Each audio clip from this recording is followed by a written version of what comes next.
After introduction of respiration in living organisms, let us learn one of the important respiratory system which occurs in humans.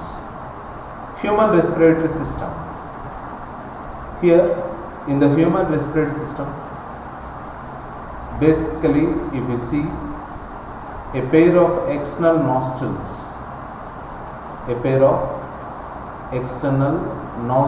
are present. Okay, these nostrils opens out above the upper lips, So this external nostrils which leads to a chamber called nasal chamber. What is that chamber called? Nasal chamber. Through this nasal chamber and passes.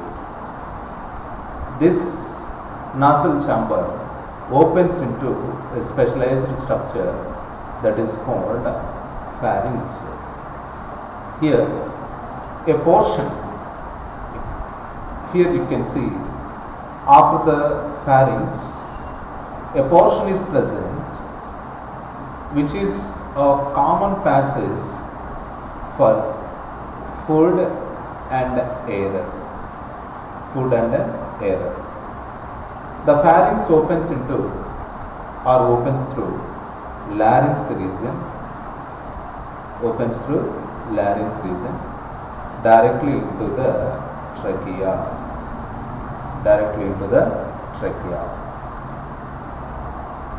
Larynx, if you see carefully, larynx is a cartilage box which helps in sound production, and hence it is called as a sound box.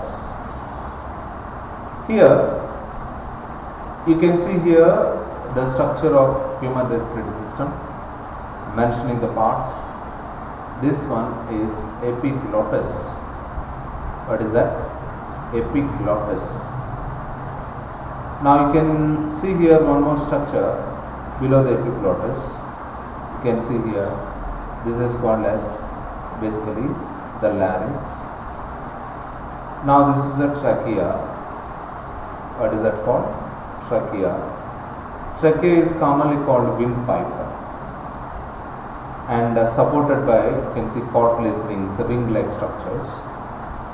The trachea divides into bronchus, left bronchus and right bronchus. Left bronchus opens into the left lung, right bronchus opens into the right lung. Bronchus divides into multiple bronchioles in the lungs. Lungs are externally protected by a rib cage.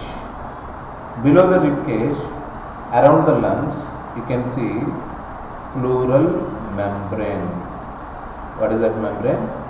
Pleural membrane. Okay, pleural membrane. External pleural membrane, internal pleural membrane.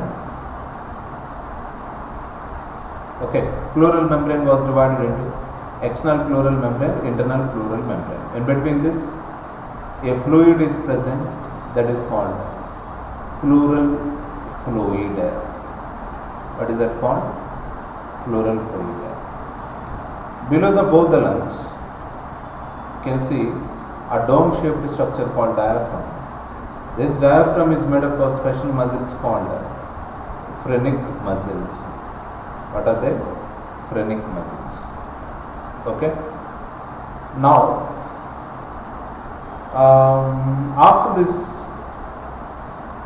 inside the lungs, millions of tiny chambers are present.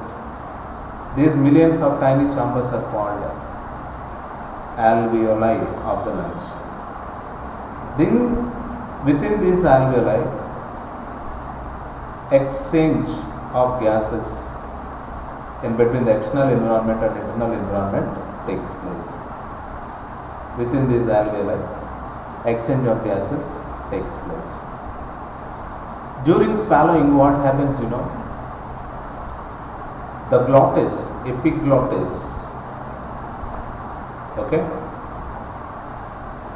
So the glottis contain a thin flap elastic cartilage structure called epiglottis. What is that called? Epiglottis, which helps to extending up to the mid-thoracic cavity. Okay. Now, at the fifth thoracic vertebrae,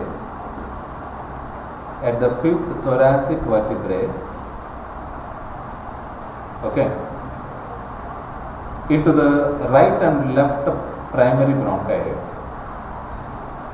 commonly seen this division of primary, okay, right primary and left primary bronchi. This division was seen in the lungs, starting from the fifth thoracic vertebrae. Each bronchi, if you carefully see, each bronchi, whatever it is there, undergoes to repeated divisions to form secondary and tertiary bronchioles.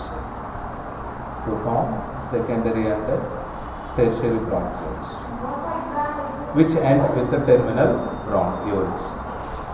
So the trachea, whatever it is there, and primary, secondary, tertiary bronchi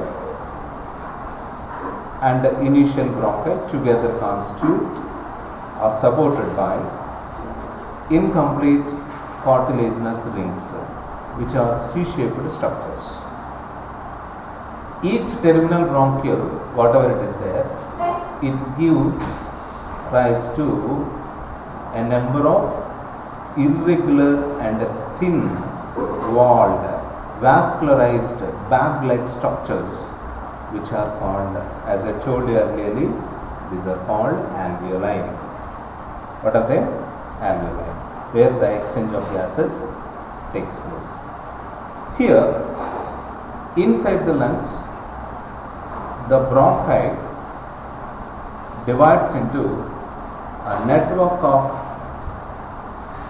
bronchioles, okay, which enters into the alveoli. All these structures together constitute the lungs. What are they? Lungs.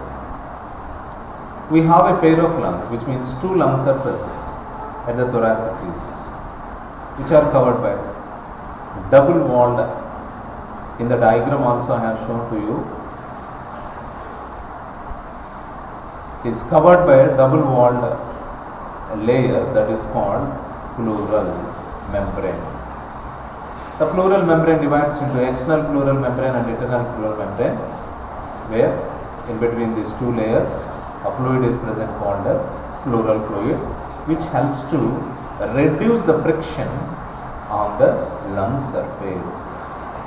It helps to reduce the friction. Okay, certain kind of friction. To eliminate the certain kind of friction, it plays an important role.